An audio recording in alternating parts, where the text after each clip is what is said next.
God bless you, and thank you for joining me. I would like to start a series on talking about grieving, the process of grieving, and being a widow. This is something that everybody's experience is different. Everybody don't grieve the same, and the thing about this is, I just want to go over how God can still heal you in the midst of your grieving. I lost my husband a few months ago. Back in November, I lost my husband, and that was such a traumatic experience for me. I was married to this man for 16 years, and he was in the hospital more than he was at home. He was always sick, always in the hospital, and there I was, always going to the hospital, always, trying to make sure he had his nurses, or making sure he had his medicine, make sure everything was comfortable for him.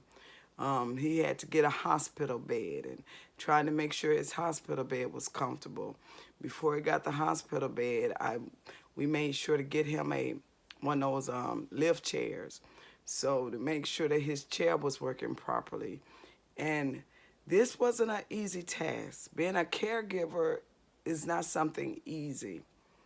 But when you lose that person, and you think that when you lose them, it's gonna be easy because you're like, been going through this so long, and you start to feel like that's all you're there for, just for caregiving, just for taking care of somebody. But it's not an easy process. This has not been easy for me at all. I I hurt. And the thing about it is, a lot of times, well, I know I can't speak for everybody, but I know with me, you you get to the point where you don't want people to know how bad you're hurting. So when other people are around, you try to act like everything is okay. You try to put a smile on your face, but believe me, if they go to talking about him too much, I will get teary eyed. But I find myself I find myself feeling like I put on a mask a lot, just trying to cover up what I'm really going through. I I was so used to him, the times when you know, even the fact that he was in the hospital all the time, I still had something to look forward to. If I went, because I when he was in this area in the hospital, I was there just about every day. I may miss 1 or 2 days, because I probably was tired or something, but most of the time I was at that hospital with him. And as a caregiver, I feel like the person that's going through that don't realize what all you're going through. So, and I know there would be times when he would lash out, he would say things, but I also knew that this man was, he was suffering a lot. And I remember the night, a few days before he passed, I remember going up to the hospital because the procedure that they had to do on him, they couldn't do it here in Delaware, so they moved him to the hospital in Philadelphia. So I wasn't able to see him as much as I was, when he was here in Philadelphia. I wasn't gonna put all of that on myself going to Philadelphia every day like I would when he was here in Delaware. But in any case, I remember the night when my son and myself went up to the hospital. I asked my son to go to the hospital with me. So I remember it was a Thursday night, and he had just had the surgery that Friday before. And so that Sunday, after he got out of surgery, I went back up to the hospital. He was awake, but he wasn't able to talk. So I was just talking, I was just running my mouth, But I was happy to see him awake because when they first brought him out of surgery, he had to have an open heart surgery. So when they first brought him out of the surgery, I was thinking that, he was gonna eventually wake up, but they had him on a ventilator. And so when and I'm thinking that they was gonna be able to go ahead and in a few days he was gonna wake up. But so he had the surgery on that Friday, and then that Sunday when I got there, like I said, he was awake, but he still wasn't able to talk or anything because they had that tube down his throat. He was just making faces. So that Tuesday, my daughter went there, and he was awake and talking. So she had him on FaceTime, so I was able to see him, and I was so excited. So I wasn't able to go that Tuesday nor that Wednesday, but that Thursday, I asked my son to go with me, and I remember talking to him, and I was so happy to see him. I was so happy to see him awake and able to talk to him.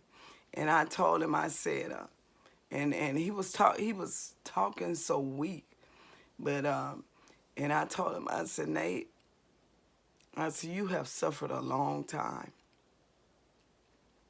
and I said, it's okay to let go.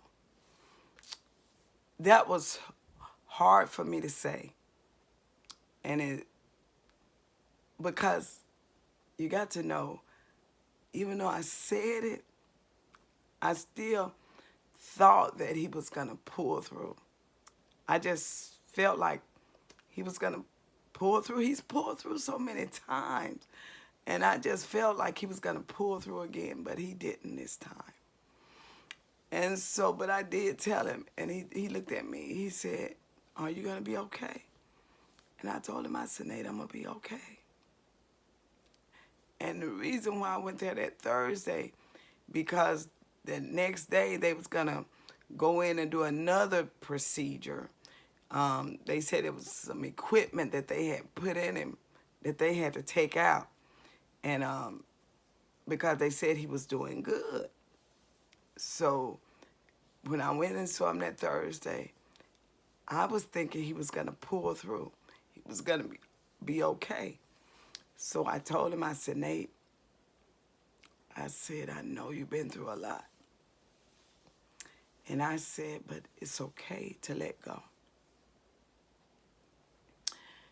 And he looked at me so intently, and he said, Kim, are you going to be okay? And I told him, I'm going to be okay, Nate. In my mind, I felt like I was going to be okay. And I am okay. I'm hurting, but I'm okay.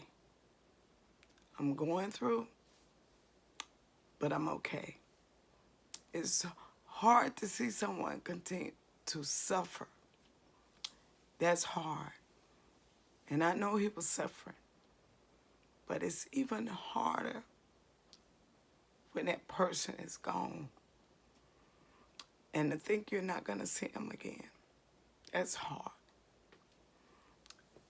And even though I feel like I'm a strong person, it's hard. So I just want to get on here, and I said I'm going to start trying to just do this probably every few days. And just talk to you, those that are grieving. Because if you're like me or feel like me, sometimes you grieve, but you grieve in secret. You don't want people to know what all you're going through because you're trying to be strong. So the tears that you're shedding, you don't want people to know, that you're shedding them. And so you end up crying a lot to yourself. So let's just have a platform to where I would get on and just let you all know how I'm doing each week. And we're going to call this the process of grieving. I'm a widow. I pray that you all will have a good night. And I pray that we will get to the point to where we can turn all of this over to God. Because God wants to heal us everywhere we hurt. And right now my heart is hurting. But I'm so grateful that I have someone I can look to. You have a blessed evening.